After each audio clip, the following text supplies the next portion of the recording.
Codecast de hoje sobre marca de valor para o B2B. Para você que tem uma empresa que vende para outras empresas. É possível ter uma marca de valor? Que ferramentas usar? Quais estratégias usar para criar uma marca de valor para você que trabalha no mercado B2B?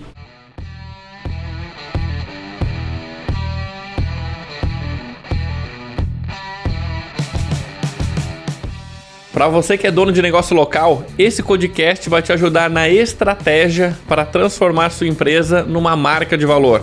Acompanhe-nos também no Instagram, @codirectbr.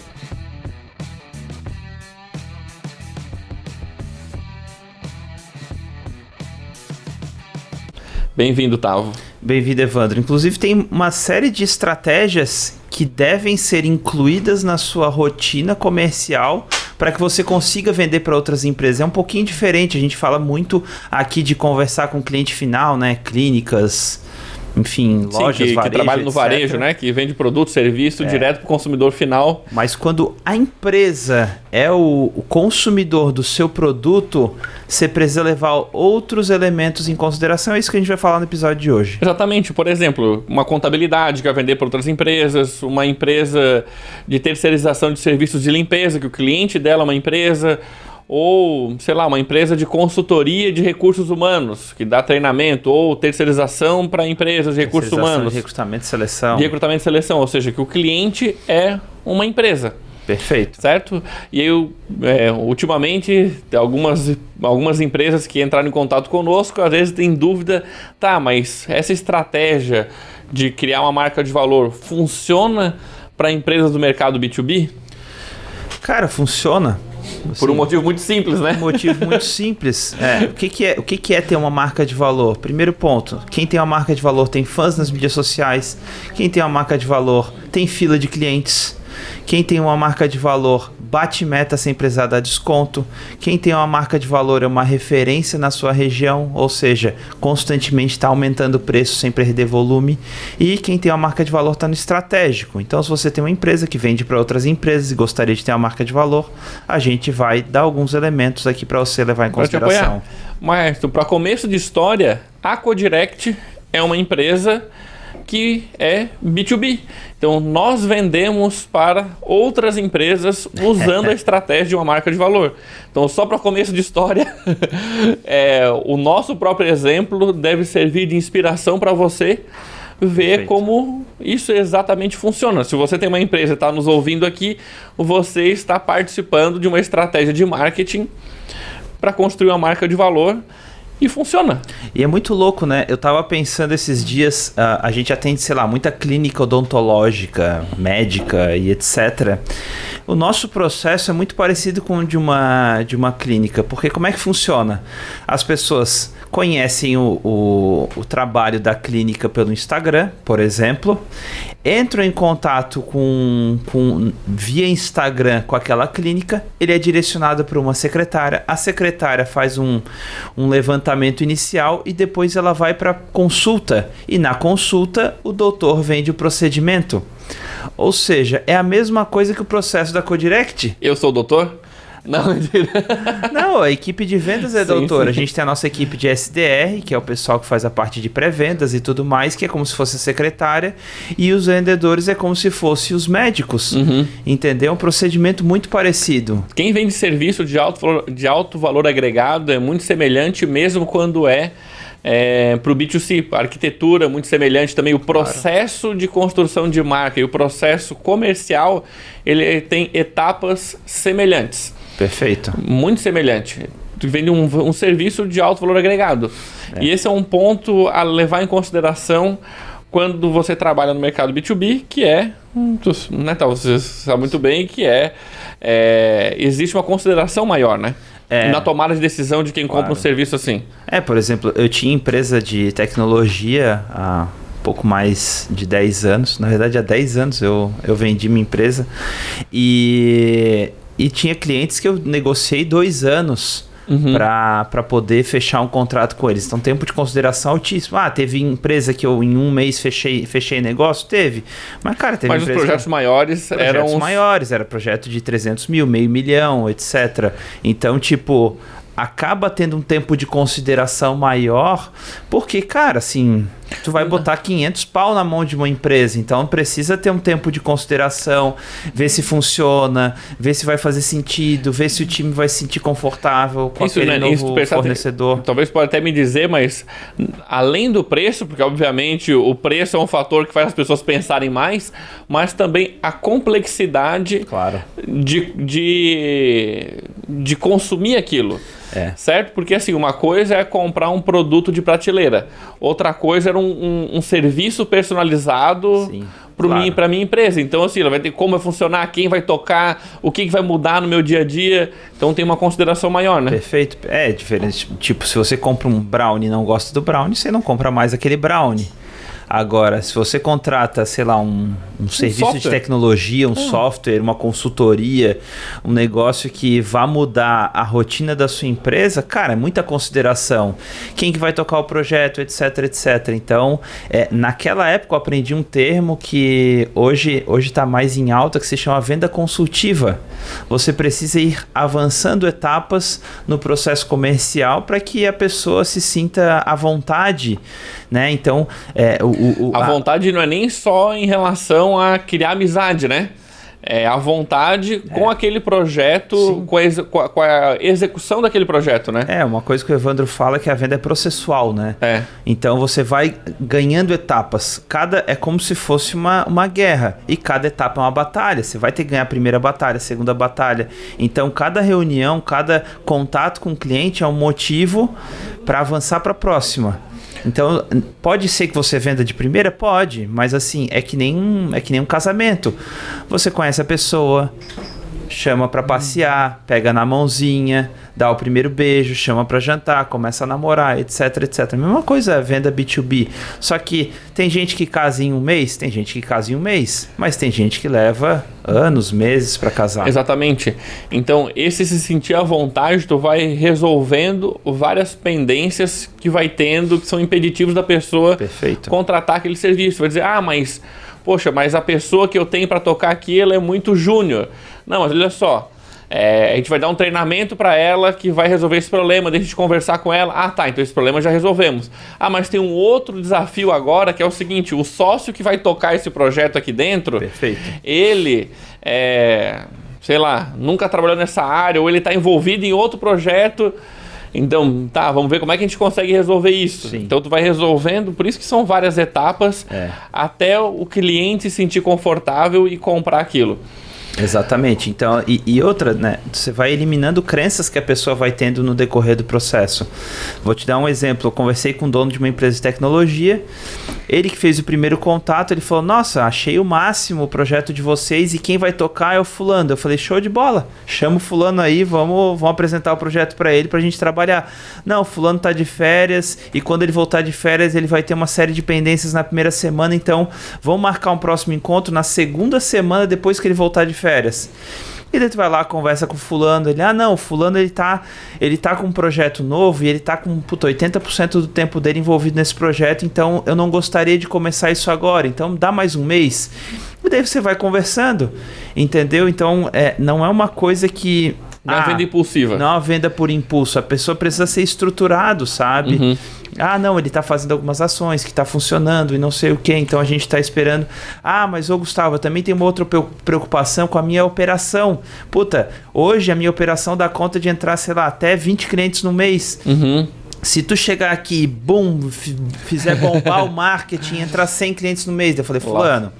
Aí tu precisa derrubar essa crença do cara no processo. Não, então, o processo é gradativo, você tem controle da entrada de cliente, você não vai simplesmente botar 100 pra dentro. Você vai, primeiro mês você vai botar 1, segundo mês você vai botar 5, terceiro mês talvez você bote 10, e assim gradativamente. E se você chegar num ponto que a sua operação está engargalada, você segura a bronca. É por isso que a gente fala de crescimento estruturado, né? Exatamente. Não é na loucura, né? Então, assim, essas crenças, essas dúvidas, essas objeções, elas vão aparecer no meio do caminho de uma venda B2B, né? Então, nessa venda B2B, ela tem como é que eu posso dizer? Ela tem uma consideração maior e tem essas particularidades durante esse lance do comercial.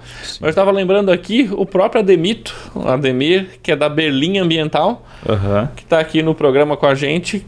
ele vende licenciamento ambiental para madeireiras, postos de gasolina, que também são B2B. B2B.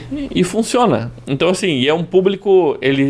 outra característica ali, até falando sobre a parte de atração desse público, que ele é um público menor na sociedade. Sim. Então, por que eu estou falando isso? Provavelmente, o Instagram ou outras mídias não vão ser populares.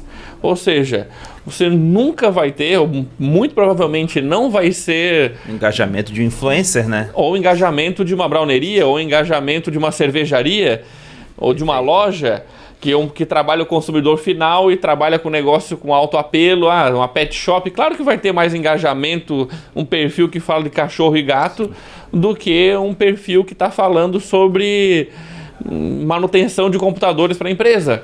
É isso aí. E outra, né?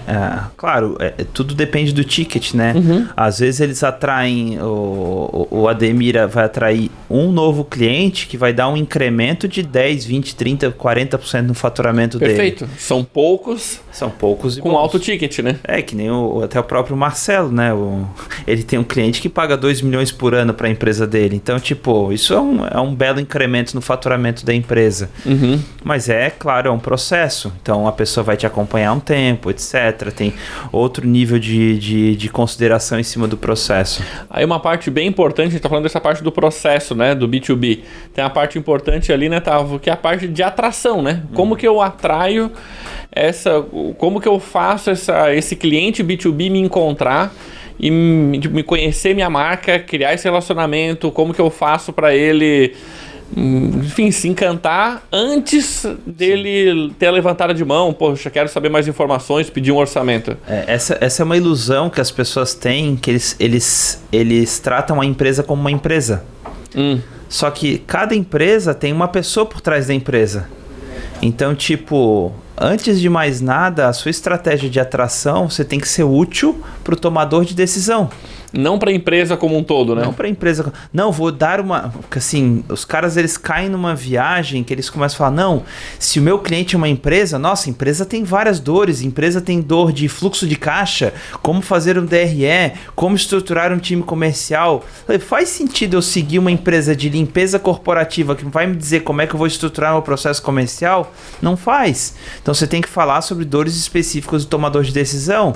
Pô, se eu estou vendendo limpeza corporativa para uma empresa, quem que é o tomador de decisão? Sei lá, administrativo, às vezes o financeiro, às vezes um departamento pessoal, né? Quem vai fazer a contratação desse serviço. Essa pessoa que está ali tomando a decisão, fazendo orçamento, etc., ela tem dores específicas. Então, o cliente ideal, que é o público-alvo do direcionamento dos conteúdos do marketing, vai ser essa pessoa tomadora de decisão. Perfeito. Então, pegar nesse caso o administrativo, que dor de cabeça ele tem, cara, rotatividade da equipe, dificuldade de criar engajamento com a pessoa que está tocando a limpeza ali dentro do negócio. Então, o conteúdo vai atacar e criar consciência para essas dores para a pessoa do administrativo. Perfeito. Que está gerenciando isso internamente. Um comparativo entre contratar uma pessoa exclusiva e contratar uma ou várias, né? Um time exclusivo de limpeza ou uma terceirização. Perfeito. Você precisa, o seu marketing precisa ajudar a pessoa na consideração. Isso. Porque, tipo, ela sempre, por exemplo, nesse caso que o Evandro falou, a pessoa sempre vai comparar se vale a pena internalizar ou contratar uma empresa. A gente, desde o começo, teve uma empresa parceira. Agora a gente tem uma pessoa interna, entendeu? E se provou, graças a Deus, muito melhor ter uma pessoa interna. Então, assim, como é que o marketing dessa empresa vai me convencer a mudar essa decisão? Entendeu? Exatamente. No eventual turnover, etc. Mesma coisa uma empresa de contabilidade. Todo mundo vai ter que ter uma contabilidade.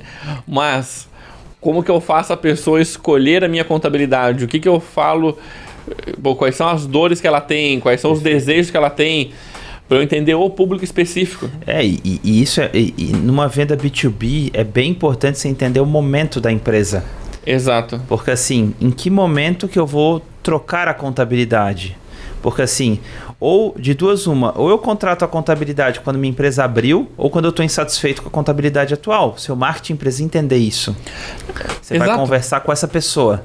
Por exemplo, tem um cliente nosso, espero que ele já tenha entrado, que está para tomar a decisão, que ele tem uma contabilidade específica para a área médica e para um tipo de médico específico. Ele falou que são os médicos que têm alto valor agregado, tipo cirurgião plástico, e que estão faturando muito.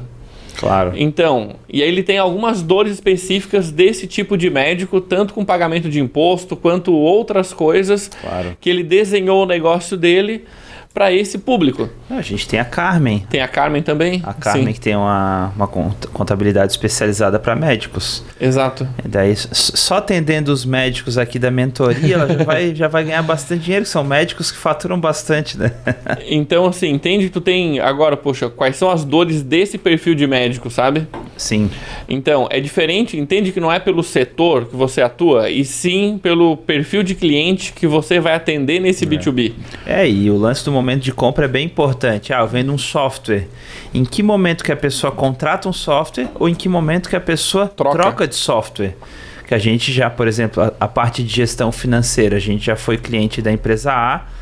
Antes a gente fazia tudo em planilha de Excel, foi cliente da empresa A, hoje a gente está na empresa B e querendo trocar para uma empresa C. Tem um outro lá, começou com a planilha, depois foi o Zero Paper. Nossa, lembra? Zero Paper, velho. Depois foi a Superlógica, hoje é o Conta Azul. E hoje, com o crescimento, a gente tem novas dores e provavelmente vai buscar uma outra empresa. Exatamente, então... Aliás, empresas de softwares, entendam o nosso momento, me façam uma boa oferta e não venham com panfletagem digital no direct. Se fizer uma abordagem ruim... Vou ficar puto com vocês. Façam ótimas nem abordagens. para ter assistido... Assiste o episódio Conversas Hipnóticas e faça uma boa abordagem. Faça uma boa abordagem que eu vou adorar ser bem abordado. Adoro bons vendedores, né? Então isso, assim, entendeu? O momento, então o conteúdo, o posicionamento da empresa vai ser diferente, né, Tavo? Dependendo do momento da empresa, dependendo de quem é o cliente. Então, a marca de valor, ela sempre vai ser construída colocando o cliente no centro da comunicação. Perfeito. E por trás de um CNPJ, sempre tem uma pessoa. Sim. Seja esse... E quem que é o tomador de decisão por trás desse CNPJ que eu quero influenciar? Perfeito. Muda tudo, assim, digamos, a mesma empresa, digamos lá, eu quero atender a Intelbras. Digamos que é um perfil de cliente. O marketing para tentar atender ela vai ser completamente diferente se tu quer vender um serviço de RH, o decisor é o gestor de recursos humanos. Perfeito. Se você quer vender vender equipamentos, vou vender alimentação, refeitório, é outro tomador de decisão. Então tem que entender quem é o cara para poder criar o conteúdo, né? Uma armadilha que as pessoas caem, eles falam assim, mas o tomador de decisão é o diretor, mas não é o diretor que encontra o serviço. Você precisa ajudar a pessoa que encontra o serviço a apresentar você para o diretor. Então, no processo comercial, você vai precisar trazer informações para que essa pessoa apresente para o diretor e que mostre os diferenciais do seu negócio. Entendeu? Então, o marketing precisa educar a pessoa a ajudar a tomar aquela decisão. Exato, assim, às vezes não é o cara do marketing, não é o cara o diretor que vai estar lá pesquisando, mas é o especialista técnico, que é quem procura o serviço para poder levar pro decisor. E aí tem que ter toda a estratégia para falar com ele, como que tu vai encantar esse técnico para poder convencer ele a te levar até o diretor que toma a decisão. E a grande verdade é que a maioria das pequenas empresas B2B, quem faz as vendas é ou o próprio dono, ou um comercial muito experiente, né? Então, basicamente o que essas empresas estão buscando é uma forma de atrair a atenção do tomador de decisão para que tenha volume, né? Porque o que você precisa ter é gente todo dia, toda semana chegando no seu WhatsApp, no seu direct, querendo conhecer os seus produtos e serviços. Perfeito. Então, esse é o jogo que essas empresas precisam entender. E é diferente uma estratégia de quem vende no atacado, né? Que é o B2B2C, de quem vende B2B. Entendeu? Esse episódio são para quem pode ajudar o atacado? Pode, mas é um pouco diferente a estratégia. Tem episódio específico só para atacados. Depois perfeito. Depois você pode olhar lá, tem uns... Para quem trabalha com atacado, sei lá, atacado semi-joias e tal, você pode ir lá e tem um episódio específico sobre isso. Então, essa atração, você vai chamar a atenção dele através das ferramentas de várias ferramentas, vários canais, como, por exemplo, o próprio Instagram. Sim. Eu vejo que alguns também já me falaram assim, Evandro, poxa, mas o dono de empresa não está usando o Instagram. Eu falo, quem que tá, não me ouviu aqui? Como é que você me conheceu?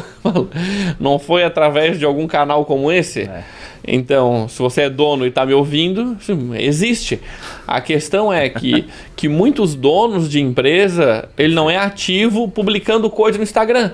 Às vezes ele tem um perfil lá que nem foto não tem, mas ele acessa para ver coisas interessantes para ele, né? Perfeito. Pode ser que ele acesse um monte de bobagem, mas ele também vai acessar coisas que geram valor para ele. Então, a sua empresa precisa entender como é que esse cara está atuando no digital para que você seja útil para ele, para que ele sinta vontade de seguir você. Então, você não vai estar lá falando do o quão maravilhoso é seu software, o quão legal é seu serviço de contabilidade. Você vai estar falando coisas que são úteis para ele, que vai fazer ele parar, ler, dar atenção, interagir, etc. E às vezes ele nem interage, às vezes ele segue, mas está lá quietinho, assiste. Quando muito dá uma curtida, entendeu? Então você precisa entender o comportamento desse cara e jogar esse jogo. Então, por exemplo, a gente tem, não é B2B, mas a gente tem o Carlão da Mister Vapor, o cliente dele é o dono do carro de luxo, né? Então, os clientes dele tem, sei lá, Land Rover, Porsche, etc.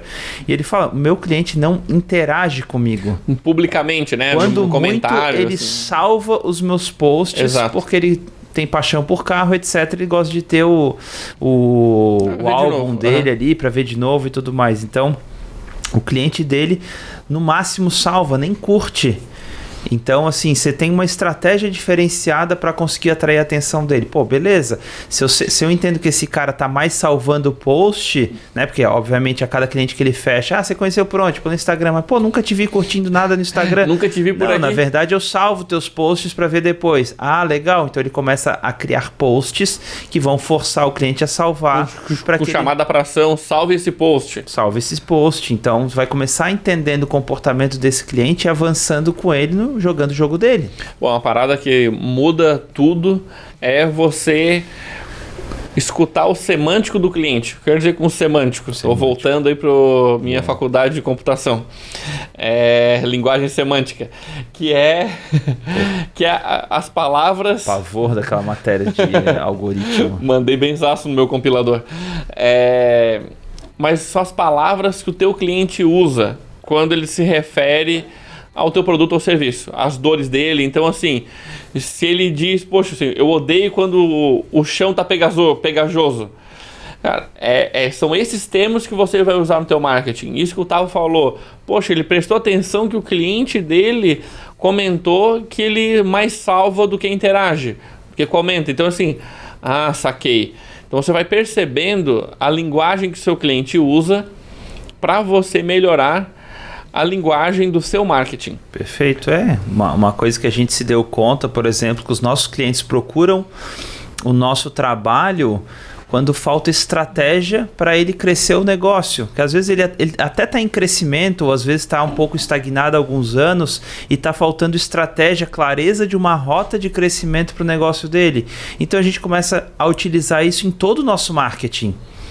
Então, beleza, pô, tá te faltando clareza, uma estratégia para você entrar na rota de das ferramentas, mas o cara entende de tráfego, entende de copy, entende a dinâmica de postagens, já contratou uma agência, etc. Ele contrata a gente por causa disso. Então, o nosso marketing vai começar a atrair a atenção dele pelas palavras que ele mesmo utiliza. Eu já ouvi, por exemplo, quero ter mais segurança da estratégia que vai me levar até minha meta. Perfeito. Entende? Então, vai direcionando o conteúdo para poder ajudar essa pessoa e criar identificação com ela. Perfeito. Uma coisa que tu comentou ali também, que falou do volume, né? Teve uma empresa de software que entrou em contato, que ele disse assim, eu queria que a coisa funcionasse mais automática na atração do cliente e na conversão dele. Sim.